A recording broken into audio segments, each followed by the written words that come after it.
Here we go. Here comes the Sandman, Ladies and gentlemen. Adam Sandler. 1, 2, 3, 4. The I Missed You Tour. Should we clap along? I'm going to play guitar a little bit for you. Adam Sandler, live. Take him away! Ford Idaho Center Arena, October 15th. All right, let's lose that. I hate it. Sorry. Get tickets now at FordIdahoCenter.com.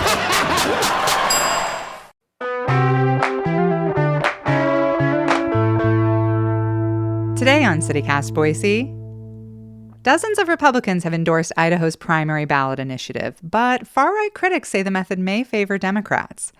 Blake Hunter is here to bring us up to speed on how the change to Idaho's primaries would work, who's endorsing it, and how it could potentially limit extremism in the state.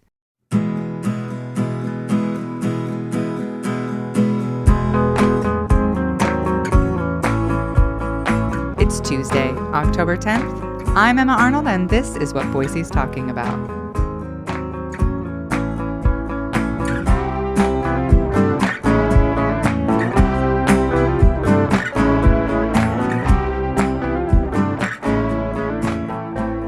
Hi, Blake. Hey, Emma. So catch us up on this big political story in Idaho right now. Where does the effort to open primary elections in Idaho currently stand? You know, you may have been at events in Boise recently and seen people carrying around clipboards for the Idahoans for open primaries. So they're currently in the stage of collecting signatures for this initiative. So essentially how this works, if people aren't familiar, Idahoans, and this is the case in most states, can basically put together a big enough petition and get enough signatures that they can create a law. They have to get 63,000 by May onto this initiative to be able to put it to the November general election in 2024. So this group called Idahoans for Open Primaries, they're led partially by Reclaim Idaho, which people might know from the successful Medicaid expansion and a few other things recently, or in the past few years, I should say. And so they put this kind of effort together. So what's at stake here? Why should people care about this? So currently we have the Idaho Republican Party has a closed primary election, and so you have this group of people who is voting, and essentially, because Idaho's Republican Party is so large, in most cases, they're effectively the entire election is in this primary election. So it doesn't matter if how vehemently other people oppose it. The Republican Party is big enough that its primary elections essentially decide who's going to hold office. And so this would move that. It would decrease some of the barriers for that. And there are a ton of Republican and a lot of mostly former Republican officials, including most recently former Governor Otter, coming out in support of this initiative, actually. Yeah, that was really interesting when Governor Otter came out. Some of the more far-right elements of his party were pretty pissed, right? Yes. Dorothy Moon came out and was calling him a rhino. And yeah. I think, kind of from I registered as a Republican so that I could vote in the primaries 4 years ago, have stayed registered as a Republican, even though I consider myself an independent, because of that. And like a lot of independents, you've been forced to register as a Republican so that you can vote and actually participate in Idaho's elections. So where did this idea even come from? We have this growing sense of polarization politically. We have, especially on the, at least in Idaho, especially on the far right, we have more and more far right people being able to take office. And that is causing a lot of concerns for a lot of people, for a lot of obvious reasons that we've talked about on the show many times. But yeah, so that's the other part of why I wanted to talk about this today, is because these two ideas, open primaries and ranked choice voting, are they're going to be around for a while, and they're probably just going to grow in popularity for the next few years.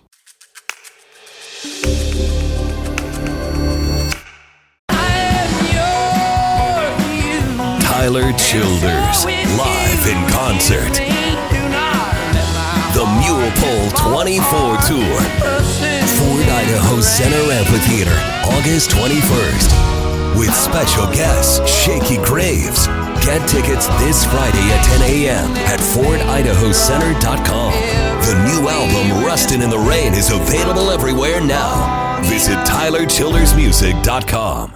So there are two parts to this initiative. The first being the open primary election. Explain that. Yeah. So I'm just going to use like a kind of typical presidential election cycle. It varies for like smaller elections, but typically what happens in May is you have an election that is in Idaho. It's just Republicans vote for Republican candidates for that position. And then Democrats have an open primary, so independents can vote for Democrats if they want to. So that's currently how it stands. And you have Republicans voting. And then, like I said, they essentially have enough power that a Republican primary election is typically the deciding factor for the general election come November. So this first part of the ballot initiative would replace the Republican Party's individual primary and closed primary and would create kind of a free-for-all primary election. It doesn't matter how many candidates you have for, anything from like a school district board trustee member or all the way up to the governor. It doesn't matter how many candidates you have. The top 4 vote getters are going to move on to the general election. So, you could have 12 candidates running for a position, and they could be all Republicans. They could be, half and half Republican Democrat. They could be independent, whatever. It doesn't matter. So you could have, 2 Republicans, 1 independent, and 1 Democrat move on to the general election. So it's just pure quantity of numbers of how many votes people get. The top 4 vote getters are going to move on to the general election. Okay. So, and then the second part is the ranked choice voting system. How would that work? So essentially how this ranked choice voting system works is in the general election, you get these 4 candidates that you had from the primary election, right? And they can be any party whatsoever. And you essentially just rank them in the order that you like them. And so if you really don't like one candidate, though, you don't have to rank them at all, because what happens is you have a first round of counting the ballots, and whoever got the least amount of votes is kicked out. And then, so if you really liked one candidate, but they got kicked out the first round, then your second choice becomes your top choice. And so then it kind of just filters out and they're counted in successive rounds. And then it just keeps going until there's nobody left, or until, you have 2 people left and whoever got the most votes is the winner. And so it's just a different way of thinking about this. I think it's something that oftentimes people need like a visual representation for, or at least sometimes I think that would be helpful for me because I'm still kind of getting my head wrapped around this. But yeah, so it just allows you to be a little bit more thorough when you're deciding who you want to be a candidate, because any kind of ballot or like bubble that you fill in on the ballot could end up counting as a vote for a person. And it makes sense because, at the very least, people are going to do a little more research, it sounds like, because you won't be like, I know I'm voting for candidate A. I don't really need to know anything about these other 3, because you'll be like, oh, I need to know if B or C is somebody who could represent me, even though I don't, maybe they're not in my political party or they don't exactly align with my views. You can say, well, I know that they are better than candidate D for me. Right. So kind of, in a way, it kind of helps you like narrow down really who you're voting for. And so, yeah, totally. Okay. Yeah. We're just not used to it at all. We're just used to having like one candidate for one job that we want them to have and moving on. So the more we think about it, I think the more that it settles in and makes more sense. So the big question here is, could this limit extremism in Idaho? Yeah. So, there's a lot of research on ranked choice voting. And essentially it says yes, and this is part of why, Dorothy Moon and Raoul Labrador are being so opposed to this, because what happens is when you don't have to have the whole dynamic of like picking the lesser of 2 evils. That whole narrative is not completely out the window, but it factors into this a lot less when you actually have an electorate, a group of people who is able to really decide how they want to rank people. And so there's a lot of research that shows that actually ranked choice voting does decrease extremism, and it opts for more, moderate officials or more moderate politicians. I think that's not totally why, all of these like former Republican officials are endorsing this. I think they're more in it for independents to get their voice to matter. But this is a big reason for this push right now is because there's this feeling that, the state legislature in particular is just going further and further right. And what happens in these Republican primaries is this fight to become the most as conservative as you can.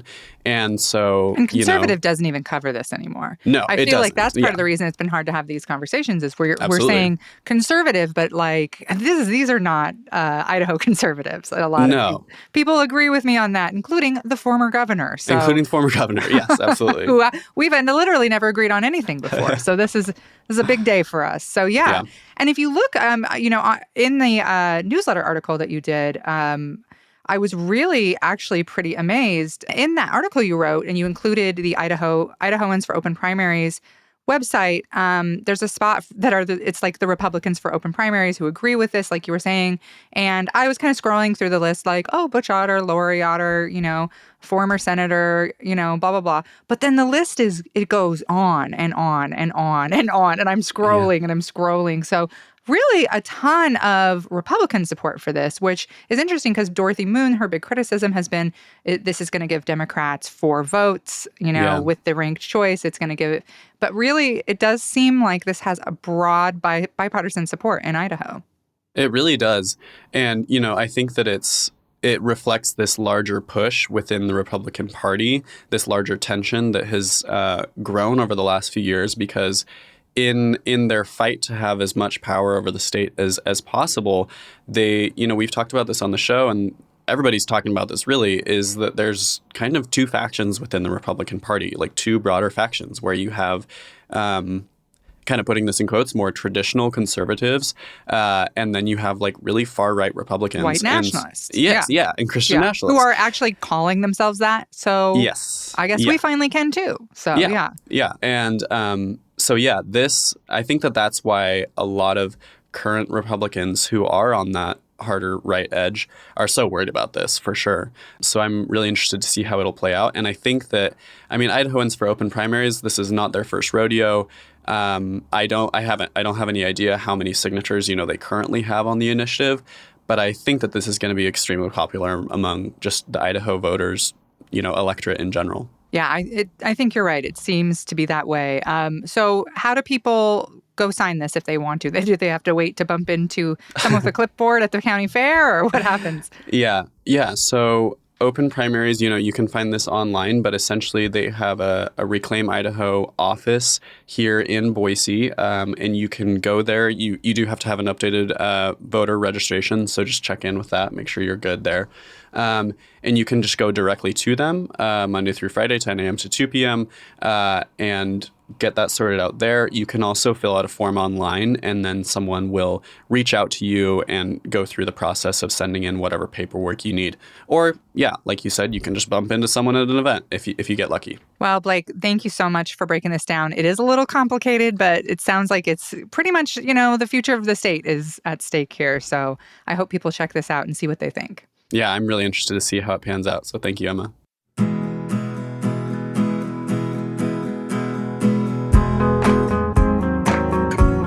That's all for today here on CityCast Boise. If you enjoyed the show, tell a Republican. We'll be back tomorrow morning with more local stories from around the city. Bye.